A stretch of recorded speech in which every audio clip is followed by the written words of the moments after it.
Jumatatu tunatarajia insha Allah tarehe 15 kwenye ukumbi kule wa Nyamanzi tunatarajia kufanya maadhimisho ya siku ya maadili na haki za binadamu.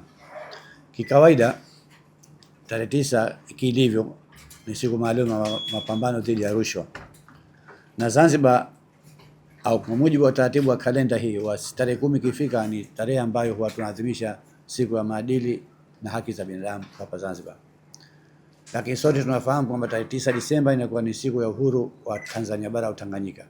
Kwa hatuweki tarehe 9 ile yenyewe, ama tunaweka tarehe 10 au tarehe ambayo inategemea na rais mwenyewe, tarehe ambayo anapatikana. Na kwa bahati kwa mwaka huu Mheshimiwa Rais ameridhia kwamba tarehe 15 ndio itakuwa siku yenyewe. La muhimu ni nini? La muhimu, siku ya maadili tunakumbushana majukumu yetu na wajibu wetu na kujitathmini sisi wenyewe katika utendaji kazi zetu, kwa kiasi gani tunatekeleza majukumu ya kimataifa, lakini na sisi wenyewe katika utekelezaji masuala yetu ya haki za binadamu. Swala la haki za binadamu na maadili ni muhimu sana kwa kiongozi yote. Ndio maana yake